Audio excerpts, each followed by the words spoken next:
into cybersecurity? There's a ton of content out there, and if you don't know where to start, it can be overwhelming, even paralyzing. So let's fix that. Welcome to Simply Cyber, a community of tens of thousands of aspiring and active cybersecurity professionals focused on networking, knowledge sharing, and professional development. I'm Dr. Gerald, Auger, Chief Content Creator at Simply Cyber, inviting you to get the answers to your cybersecurity problems with hundreds of cybersecurity videos answering your frequently asked questions, interviewing industry experts, and live streaming daily cyber threat briefings hosted by me. Now get the stories and insights you won't find anywhere else. Hit subscribe now and dig into all the fresh content on the channel and in the community. Nothing should stop you from launching and leveling up your cybersecurity career today.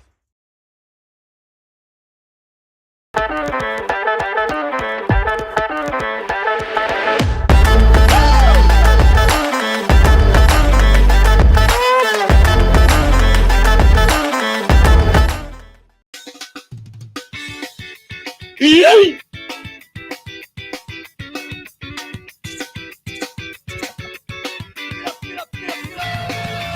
All right, everybody, welcome to the show. Good morning. It is Thursday, October 12th, 2023. Welcome to episode number 471, wow, of Simply Cyber's Daily Cyber Threat Briefing. I am your host, Dr. Gerald Auger, and over the next 45 minutes, me, you, Francis Stockill, Matthew Netchie, Cherise Lamb, Dale Frey, Carrie, Not Only IT, Alana Boyajian, Stephanie Strauss, everybody over in LinkedIn, all the good folks here on YouTube, squad members, cybersecurity community members, first-timers, and long-timers. We're all going to be shredding the top cybersecurity news stories of the day, and I'll be giving my expert opinion and analysis on each of those stories on what it means to you as a practitioner.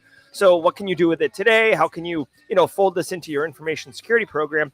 Or if you're looking to break into the industry, believe me, not only is it unbelievable networking and good exposure to terms and concepts, but you will be asked in any cybersecurity job interview, how do you stay current in the industry? The Simply Cyber Daily Cyber Threat Brief podcast, in my humble opinion, is a banger of an answer. Now, before we get into the news, before we show you Thursday's meme of the week, which is also a banger, let me give a second and shout out, throw some love at the stream sponsors, starting with my good friend Eric Taylor and the whole team over at Barricade Cyber Solutions.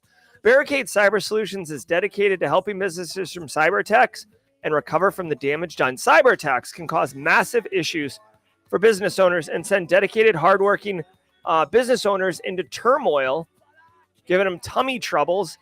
But Barricade Cyber Solutions knows how to mitigate the damage done by cyber incidents. Believe that. Check them out at barricadecyber.com. Links in the description below.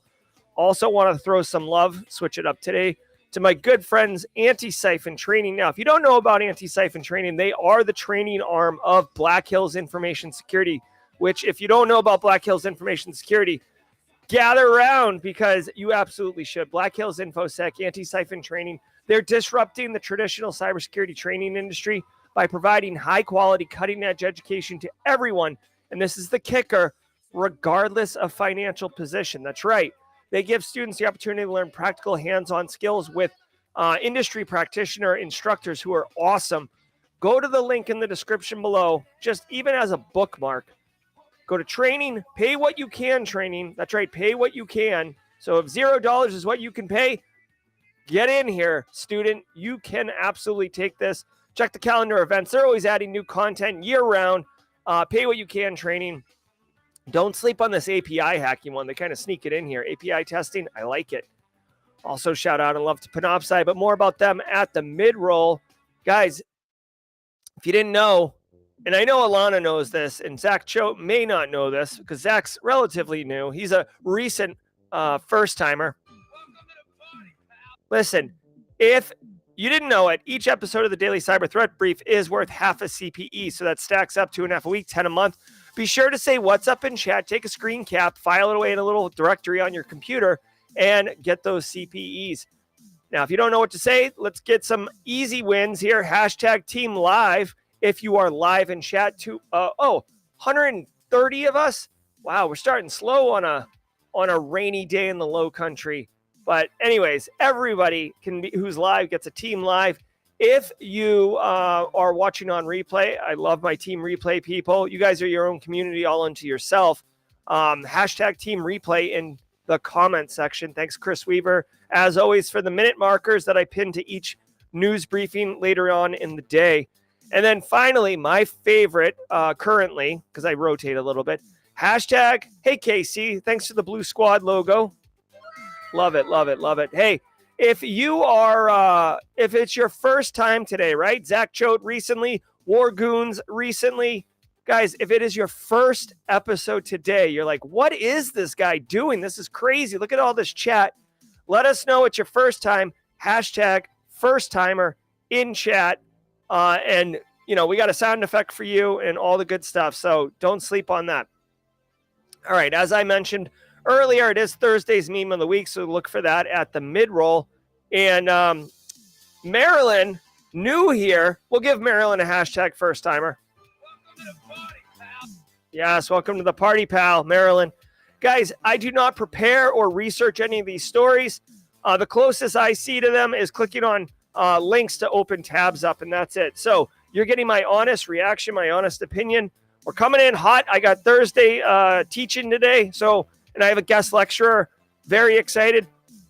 The Department of Homeland Security's Chief Information Security Officer is guest lecturing my class today. So I want to get there early for him and be ready to rock and roll. So do me a favor, sit back, relax, and let's let the cool sounds of the hot news wash over us in an awesome wave. See you at the mid-roll. In the CISO series, it's cybersecurity headlines.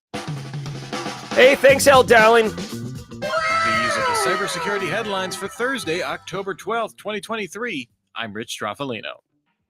404 pages hijacked. Researchers at Akamai spotted this new campaign by the threat actors behind the MageCart payment skimmer. This hides JavaScript code in a comment on a site's 404 page. The threat actors combined this with a modification to other site pages to call on a non-existent folder, thereby sending users to the 404 page more often.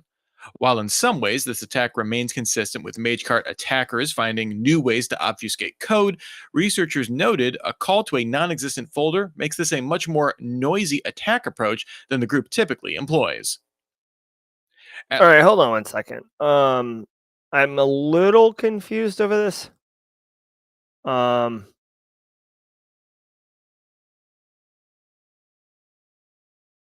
So, I don't get them all right, guys. But I'm going to tell you what I do know, and then I'm going to tell you where I get confused. And maybe if I read the story, it would make more sense to me. But check it out. Here's the deal.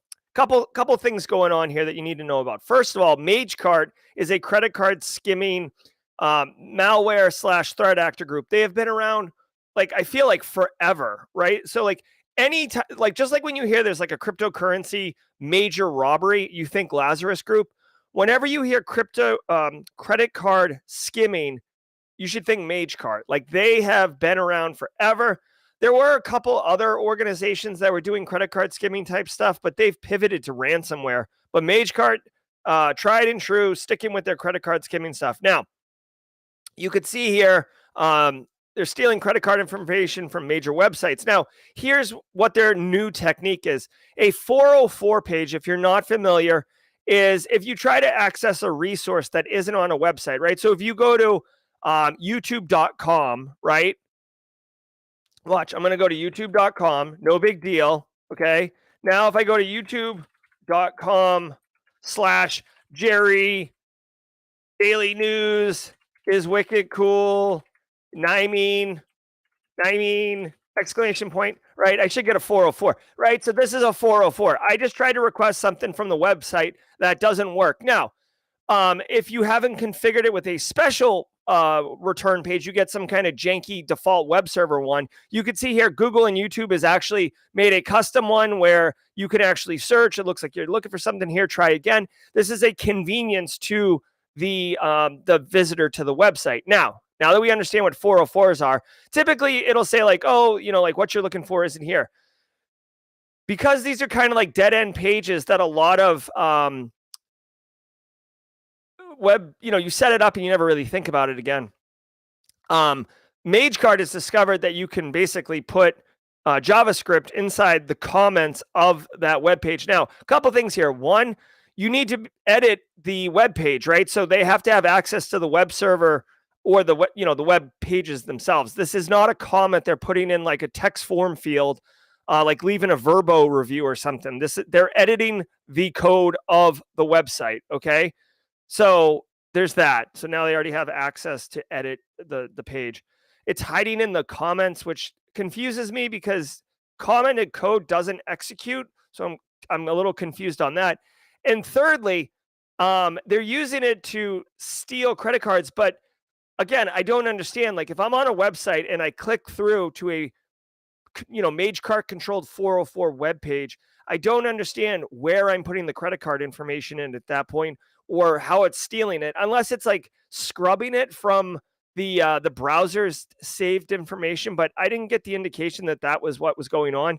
Typically, you can see right here, MageCart's attack are a category of post-exploitation technique, which means post-exploitation means they already own the box, which is what I just said, right? They have to have edit access to the HTML files. So they can hijack forms, malicious redirects. Okay, this is all tracking. And you could see here, this example, I know this is like really fuzzy and stupid looking, but basically this is a website on the left here where you're doing the transaction, right? You're putting your credit card in to purchase yoga mat or something, right?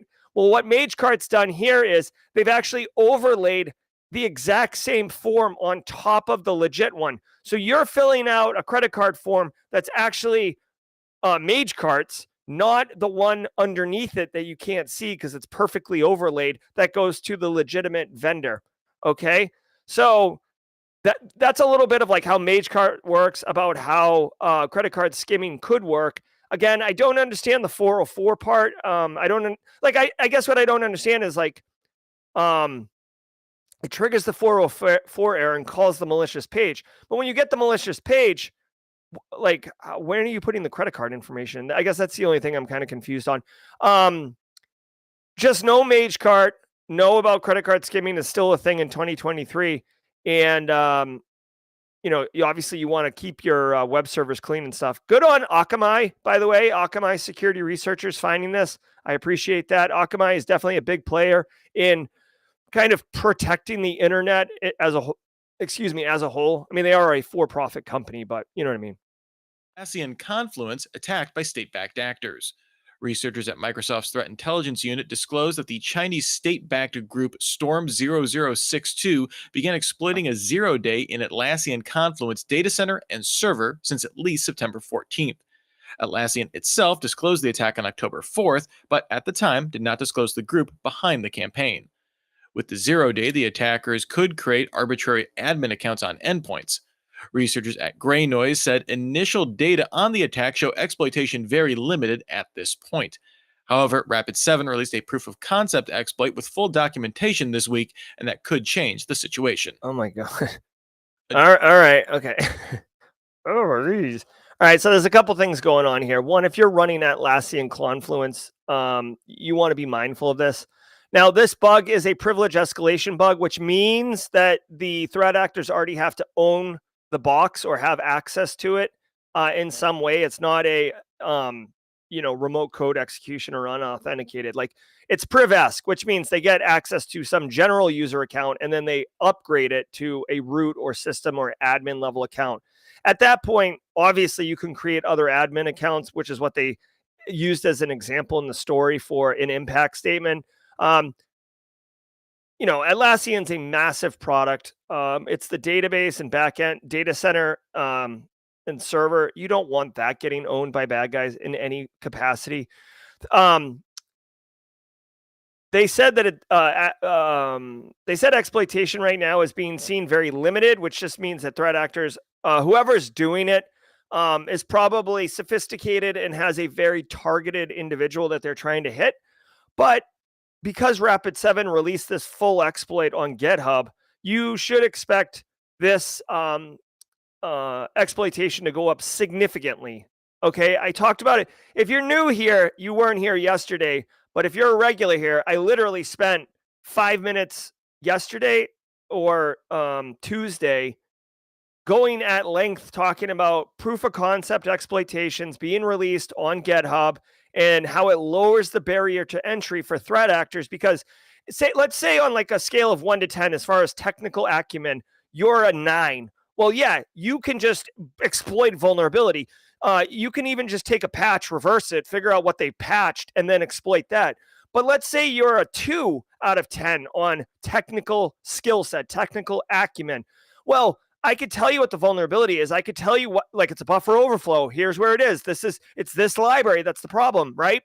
But you're not sophisticated enough to develop code to successfully exploit it and exploit it consistently, right? Like, don't think that when you write malware or you write exploit code that it works perfect every time, right? Different environments, different systems, different variables.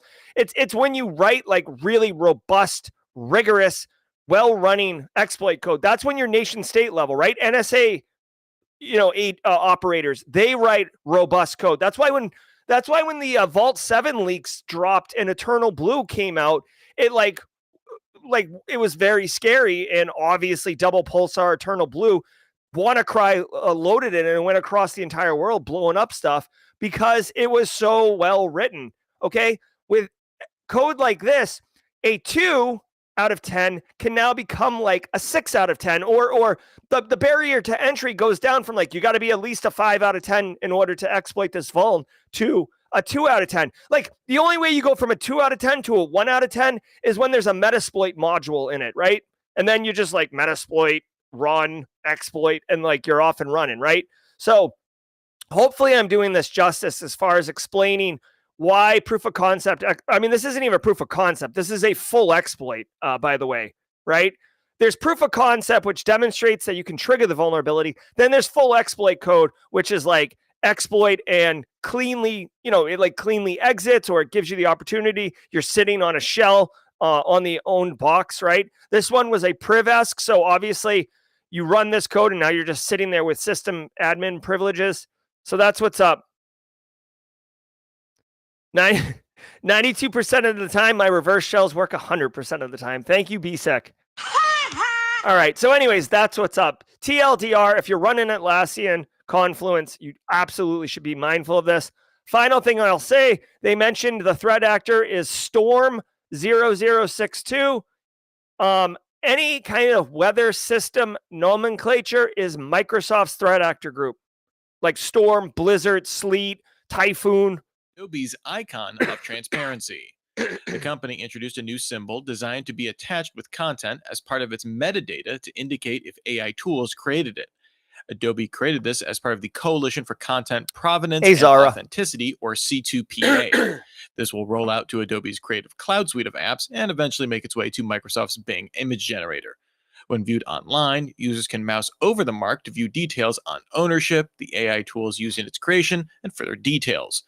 While the C2PA includes industry heavyweights like ARM, Intel, and Microsoft, we did just cover a study last week that demonstrated how easily these AI watermarks can be washed away. Yeah. Really quickly, what's up, Anissa Redmond? It's good to see Anissa Redmond in chat today. Hey, so this is a nice move. Adobe adding some type of, like it's an asterisk or disclaimer, watermark that something's AI generated. Again, really. Shall we play a game? Couple things to line up here. One, there needs to be oversight, whether it's industry-led or regulatory-led. I don't care. I don't have a lot of faith, honestly, in U.S. federal leadership to like stop bickering amongst themselves and have the chops to be able to help legislate and regulate AI right now. So I'm happy. Very happy to see industry taking steps towards it. We've already seen the likes of Google and Microsoft and others, Meta, leading kind of industry initiatives around coming up with, AI best practices. Europe's already moving forward with a lot of different things. So way to go, Adobe. I hope other, businesses that are using AI, which is like most of them, take this as a indicator of a good idea. And it doesn't have, it could be a watermark in the, like using steganography, right? Like you can bake in hidden data into pictures or, images and stuff like that, glyphs. You can bake it in and not have it visible to the human eye, but have it very visible, like a beaconing light to a computer.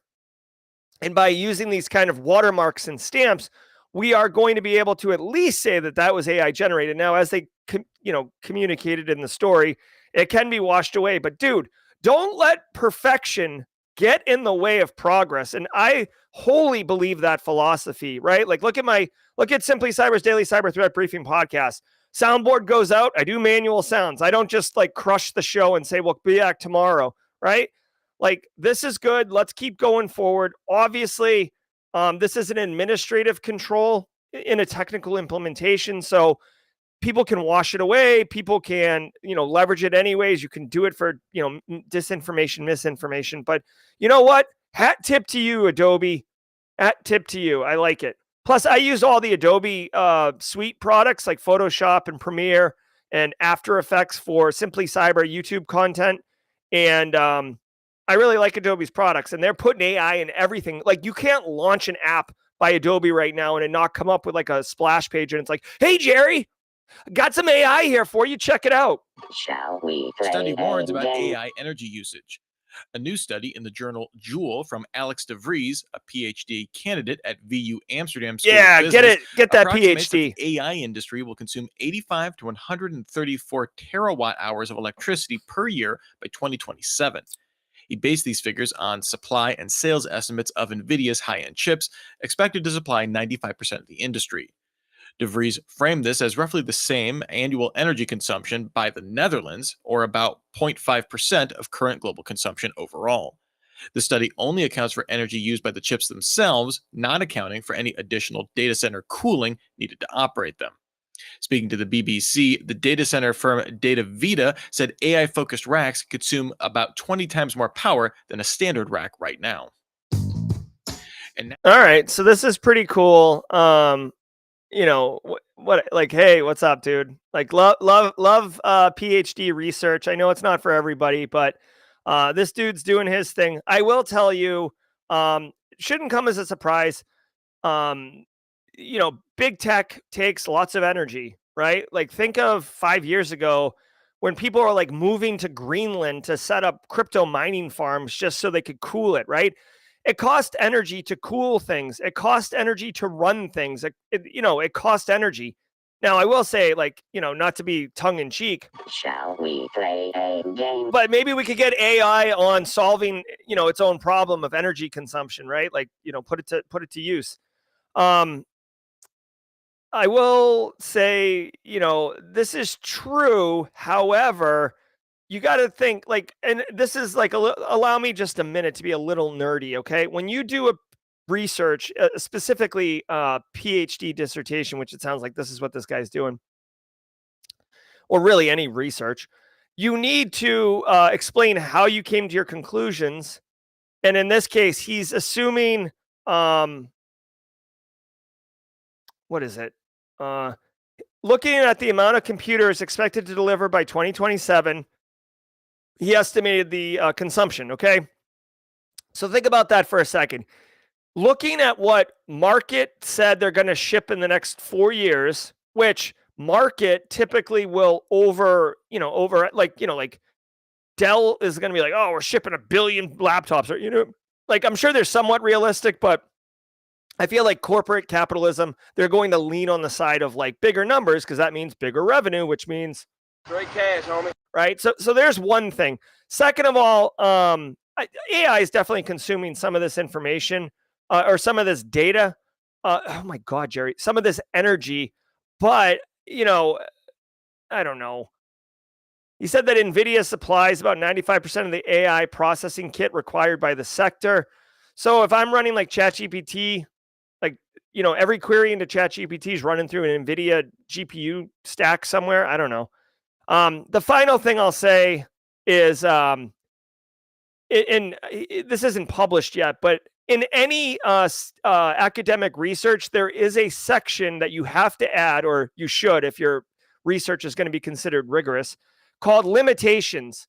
And the limitations section outlines, biases or concerns or areas. So like maybe he only looked at like 5 computers, or when he said global production for computers until 2027, like, I'm not saying he did this, but like he picked like one company, and the one company said, oh, we're going to ship 1 million laptops, for easy numbers, 1 million laptops by 2027. And he goes, okay, so one company, 1 million laptops, and there's 500 companies that make product in the market. So I'll just say that one company is representative of all 500. So now I'm going to just say there's 500 million laptops expected to ship by 2027. You see what I'm saying? Like when you do research, there are certain limitations that get introduced, and you have to document them in order to be transparent with your research. So I'd be interested to see this, but I will tell you this: this is the first time I've heard anyone mention kind of a practical constraint of AI. Everybody is like AI, put AI in everything. But yeah, if there is a energy component to it that's going to limit it, then we definitely got to be concerned about that. I will just point out too, as I'm thinking about it, like this is like more of a having a beer at the bar kind of conversation, but like between AI, quantum computing, crypto, like there's a lot of high energy consuming technology going on right now. So definitely interesting. I hope to see things like leveraging, there was some talk about leveraging the ocean in order to cool things much faster by like basically, having the water soak out the heat. Obviously up in Greenland, like these more Arctic type areas, just the natural environment. You don't need to air conditioning. Basically, if you've ever been to Texas, right? And I know many of you are from Texas. If you've ever been to Texas and you've gone to a data center, you have to put on a freaking like North Face jacket with like the fur around it, because even though it's like 150 degrees outside and you cook an egg on the sidewalk, the data center is freezing cold because they have to keep it that way. And air conditioning data centers, right, is not free. It costs money and it takes a lot of energy. So I mean, I wouldn't even be surprised. Now, this is a hot take speculation, then I'll move on. Hot take speculation. Hold on, I don't want AI. I wouldn't be surprised, honestly. And chat, if you know one way or the other, let me know. I wouldn't be surprised if, like where Amazon's like AW East, AW West, where Google East, Google West, Google Fed Cloud, like where those massive data centers are, Terramark in Virginia, I bet you they have their own power plant there. I bet you they have their own power plant running the power for those data centers. From a business continuity perspective, because then they don't have to rely on the energy from a third-party provider. But more importantly, because of the freaking amount of energy that they're consuming, it's probably cheaper, literally cheaper to build and man a power plant than it is to purchase raw power off the grid. Just my thoughts. Maybe do some research on that later. Now, a word from our sponsor, Hyperproof. It's more critical than ever to focus on strategically addressing risk, but how can you do it when working with limited resources? That's where Hyperproof comes in. Hyperproof is a risk and compliance operations platform that helps you automate evidence collection, task management, and collaboration within your organization so you can focus on what matters most, keeping your company secure by prioritizing strategy, not manual processes. Get a demo at hyperproof.io. All right, so really quickly, just Google this really quick. Amazon's new data centers in Oregon will be supported by on-site power generation from fuel cells running on natural gas. AWS describes this as a short-term strategy to customers in its U.S. West region until its renewable energy agreements ramp up. Okay? So they're actually doing both on-prem power plants and consuming from the grid, probably because they have that much freaking need. But anyways, anytime I make a speculative hot take, I wanted to say what's up. All right, guys, if you're new here, I don't know if we have any first timers, and that's okay, but we do this every day. All right. Hey. Don't you forget about me, guys. I want to say thank you all of you. Thanks, Peter Lee. Thanks, Anisa Redmond. Thanks, DreamLogic. Thanks, Funky Monk.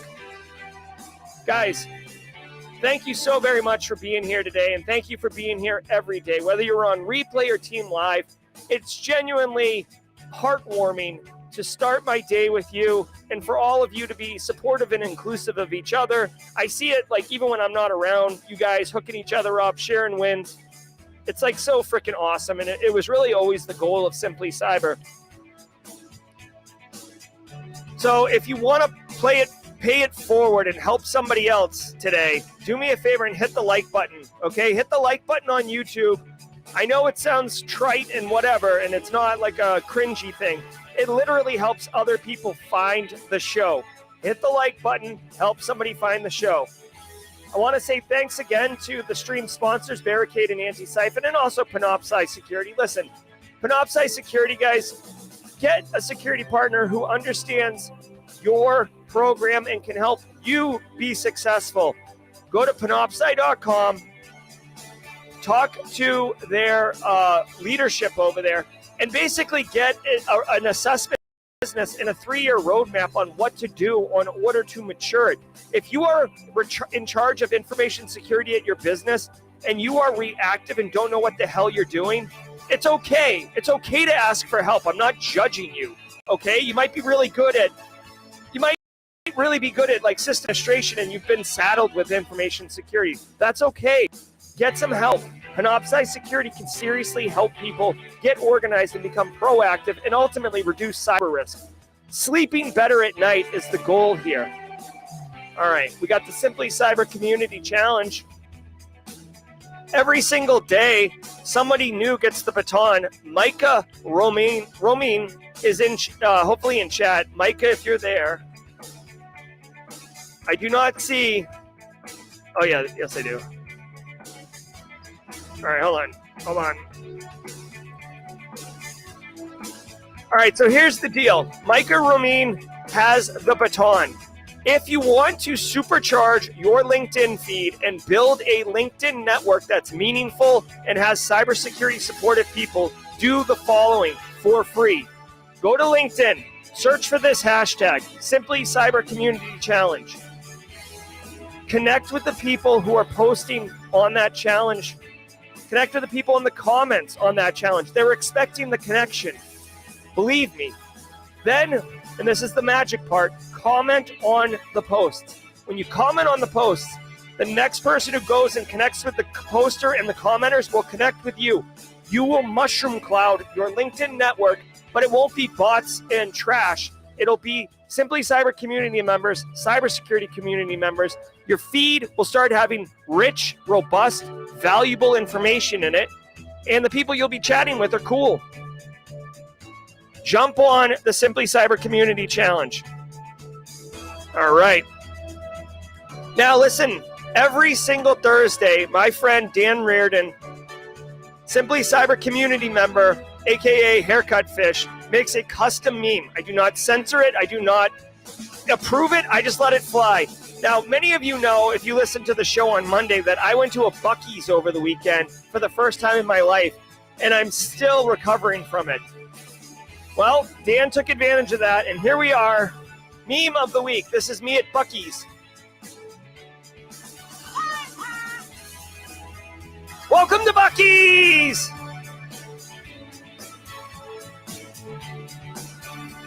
All right. Thanks so much. Thanks so much, Dan. Still having PTSD. Signs California's Delete Act. We previously covered that the California legislature passed the Delete Act. It's now been signed into law. The act directs the California Privacy Protection Agency to create a new tool to allow citizens to request all data brokers to delete personal information with a single request. The law requires the CPPA to create the tool by the start of 2026. This act doesn't change the privacy protections introduced with the California Privacy Rights Act, but it makes it easier for citizens to act on those protections. All right, so this is insane. I can't believe this got through, honestly. 1 second. Does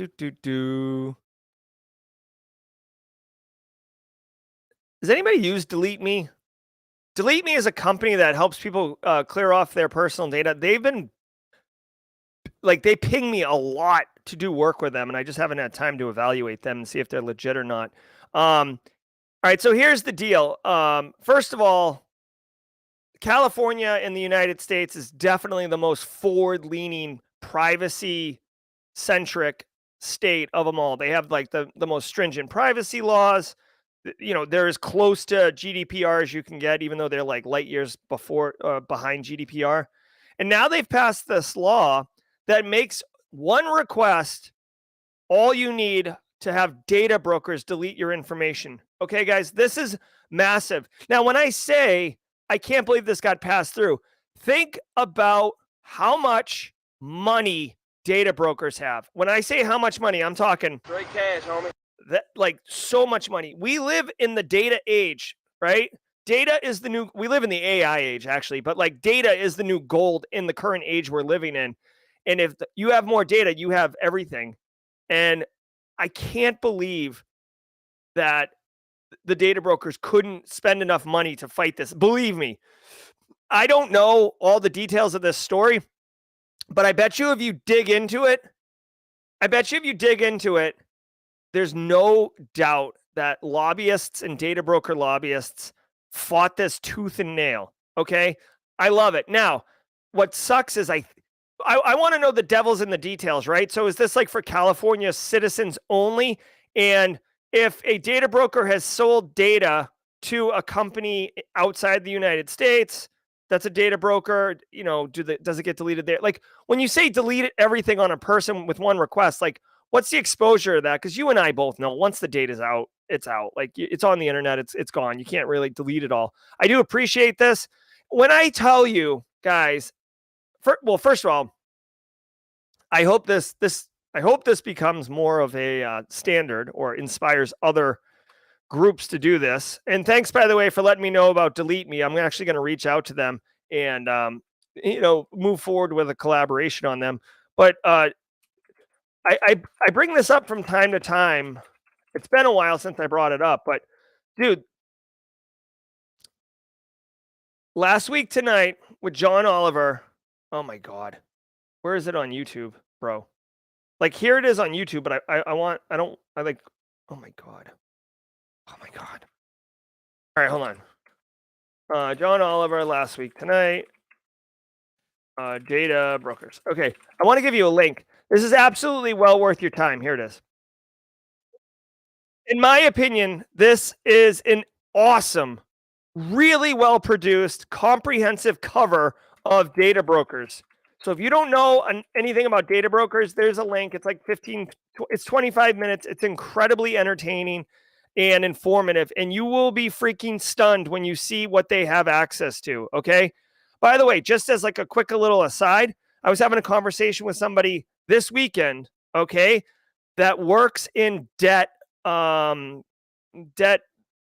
retrieval or whatever you want to call it. Like say whatever, you owe a company some money or something and you don't pay it. And then they sell it to a debt collection agency. That's right. He works for a debt collection agency, like one of the biggest in the world. And he said, he's like, data brokers, man. He's like, it's awesome. He goes, I can use a data broker to see how much money you have in your bank account, right? Because if you have $0 in your bank account, I'm not going to waste any time asking you to pay your debt. But if you have a lot of money, I'm going to invest a lot of resources into going after you. That's just one example, one use case, one tiny detail, a peek behind the curtain, if you will, of what these data brokers can do. So I love it. Way to go, California. I will tell you, there was a push a little while ago for a federal privacy law, and part of the trade-off was that all states would have to lower their privacy standards to meet the federal law. And California was like, bro, are you kidding me? Are you kidding me right now? So way to go, California. Way to go, Gavin Newsom. This is newsworthy. And if you live in California, I absolutely would freaking take full advantage of this ASAP. Yeah, exactly, Alana. Alana knows what's up. SEC investigating 2018 Twitter security lapse. The U.S. Securities and Exchange Commission began a probe into how the social platform, now known as X, exposed personal information of users 5 years ago. Bloomberg sources say the agency will look at if executives at the time failed to disclose these privacy issues to shareholders or subsequently created controls to prevent it from happening again. At the time, a bug on the platform let anyone view user email addresses during a password reset attempt. All right, I was reading mod chat. So Twitter security lapse. The SEC is investigating it. I don't know why the SEC is investigating it now. It was 5 years ago.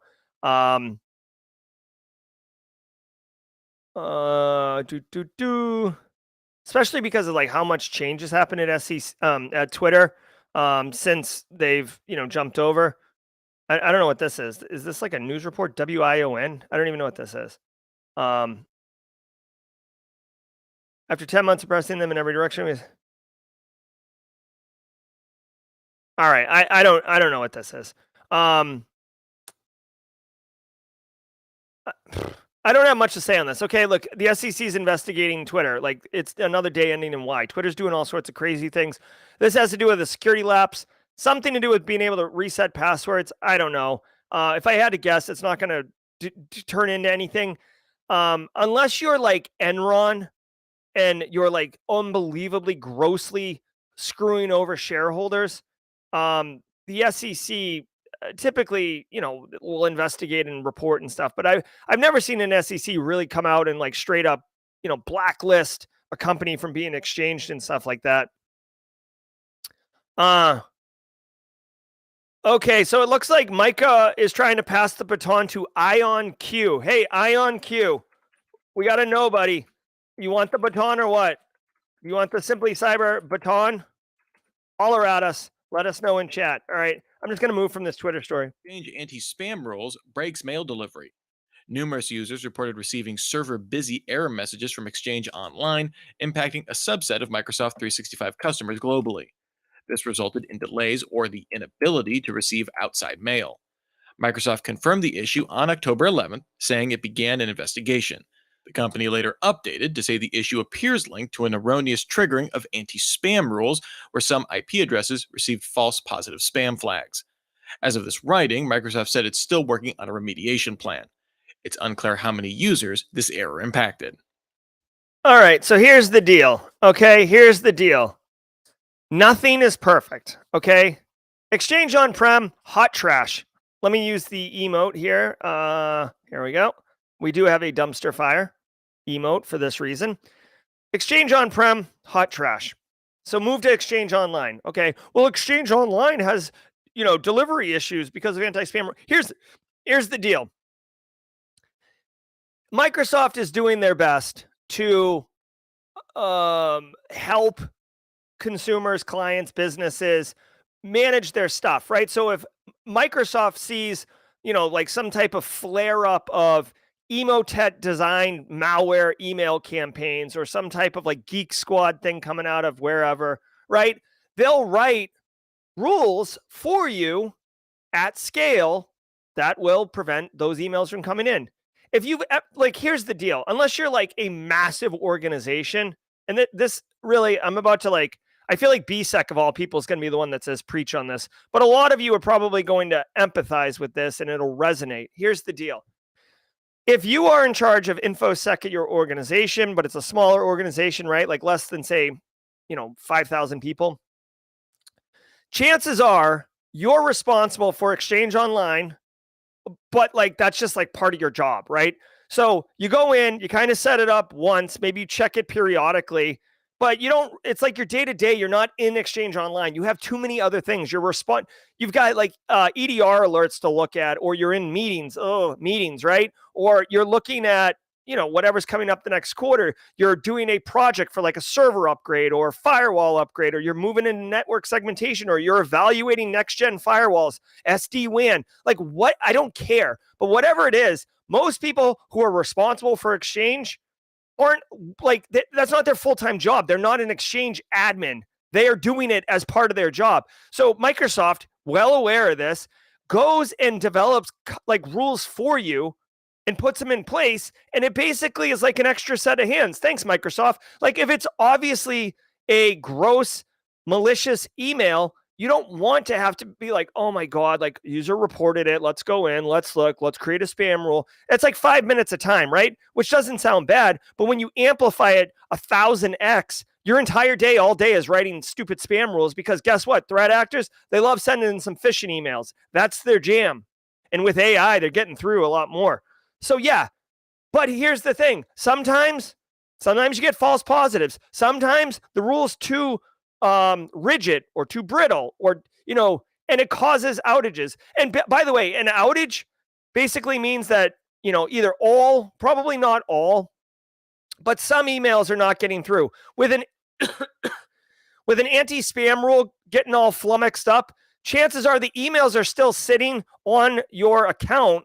They're just in quarantine. So like technically, a human can go in, right click, approve, send, right click, approve, send, select all, right click, approve, send. Like, so the emails aren't being deleted. They're not being rejected. They're not being sent back. They're sitting in quarantine. And obviously Microsoft's working on this. They got a ton of people. So just, use this as an opportunity to realize that nothing's perfect. And hopefully if there's any flare up from the business side, the executives like, oh, we moved on to online, Exchange Online, Jerry, because you said to, and now it's jerked up. Like, let's go back to on-prem. No. Okay. Just crap happens sometimes. Have another, get your BlackBerry, have a caramel macchiato or whatever, and just chill out business side. I got this. Okay. SEC investigates Move It. In a regulatory filing, Progress Software disclosed that the U.S. SEC opened an investigation into the rash of hacks coming from the vulnerability in its Move It managed file transfer product. The company received a subpoena for documents and information related to the vulnerability. Emsisoft estimates the Move It attacks impacted over 2,500 organizations.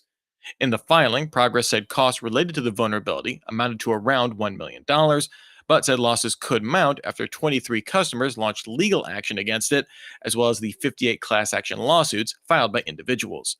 Progress Software also said a separate security incident in November 2022 could result in a further $4.2 million cost. Okay, bro. Like, so if Move It thinks they're gonna get away from this for like for $4 million, you're wrong. You're so wrong. Oh my God. Like, dude, right now they're estimating cost at $1 million. Dude, I'm not saying that I'm like a millionaire running around. I'm not, but Move It, and really quick, if you don't know what we're talking about, Move It is a piece of software that allows businesses to basically transfer data, right? It's for like business continuity and backups and stuff. It had a major vulnerability. It's implemented in lots of places, and a group called the Clop ransomware gang exploited it wholesale, right? Like they were like Boromir and like the Ghost Squad running into Andor, wherever they did. I know I'm getting my Lord of the Rings all jacked up, but basically they went hard real quick. And I mean, they got so many victims' data that they didn't even know what they had. They're still piecing through it. But people like Sony, Department of Energy, there were so many major businesses impacted. And they're still coming out of the woodwork. So SEC investigating this, yes. In reality, there's two things going on here. One, all the class action lawsuits. If I'm Sony and I have a class action lawsuit against me that results in like, say, $5 million worth of damages, if I'm Sony, I'm turning around and I'm suing Progress for those damages. I'm not absorbing that. Get out of here with that, man. Straight cash, homie. So it's not a good look. Now, I will tell you this too. The SEC, and people have asked about this before on the channel. Move It did not do anything grossly negligent. Okay, software is written by humans. Humans make mistakes. This was a big mistake, and the threat actors discovered it and exploited it. They were not negligent. Okay, they were not, incompetent. They tried to release patches right away. The patches introduced new vulnerabilities, right? Again, humans, software. So I don't think the SEC's investigation is going to reveal some type of like stupid situation where they were just running hard and saying, oh, F security, like we don't have time for this. Let's go. We're trying to get to market, make money. So I don't think there's any impact from the SEC on Move It. I think Move It is going to get hammered from a financial perspective, and I hope they have good lawyers. If I was general counsel at Move It right now, I'd probably have a drinking problem. Let me see if we can find this person. General counsel, Progress Software. All right, here we go. Leadership. Where is he? Legal. Oh, you fan Stephanie Wang. I am so sorry. This woman right here absolutely is got it tough for the next little while. I almost wonder. I'm sorry. Now I'm just doing like OSINT on her. I want to see if she was there before the hack or if they brought her in. Oh yeah, she's only been there a year. Oh, she's been there a year, and actually, look at this, guys. Look at this. I don't know if you can see this on stream. Okay. She was VP and Deputy General Counsel up until June of last year. Then up until September of last year, acting chief counsel, and then September 22, she became chief legal counsel. So she was, well entrusted 6 months before this issue happened. So she's got, she at least she's familiar with the business, right? But damn, that's tough. Dang. All right. We'll see what happens with the SEC. All right. So check it out. We are at time. Let me do this. All right, guys, if you enjoyed the show, thanks so much for being here. I hope you come back tomorrow. I want to share some exciting news with you. One, later today, I'm having a fireside chat with Ian Anderson. Ian Anderson is a senior manager of enterprise security in Oklahoma, but he's also got a boatload of experience doing InfoSec in municipalities. And that's one of the many things we're going to be talking about. We're also going to be talking about higher ed, cybersecurity realities, because he's a teacher in higher ed. And he's responsible for IT, OT, and physical security. We're going to have a great conversation, 4:30 p.m. Eastern time, so just a few hours from now. Come check that out. And then kind of a one-off situation. Tomorrow at 4 p.m., so Friday, October 13th at 4 p.m., we are going to be doing a wet run of Simply CyberCon. This is track 1. Track 2 is on the SC Cafe channel. This is going to be a full walkthrough of the tech stack. It's not the conference. It's just us trying to figure it out. It's a dry run, except we're going to be drinking beers, so we're calling it a wet run because that's fun.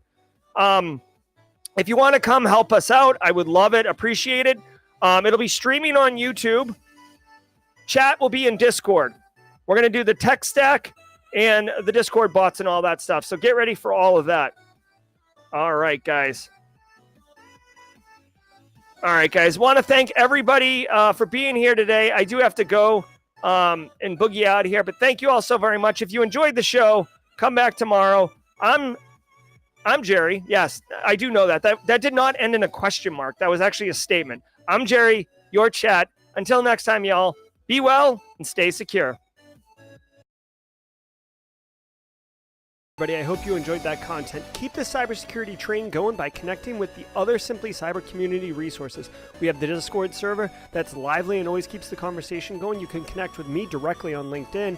And also every single weekday morning on the Simply Cyber channel, we're doing live daily cyber threat briefings, 8 a.m. Eastern time, as well as Thursday at 4:30 p.m. We're doing live stream interviews with industry experts, and we produce videos that we push out every Wednesday morning. I'm Jerry from Simply Cyber. I hope you enjoyed the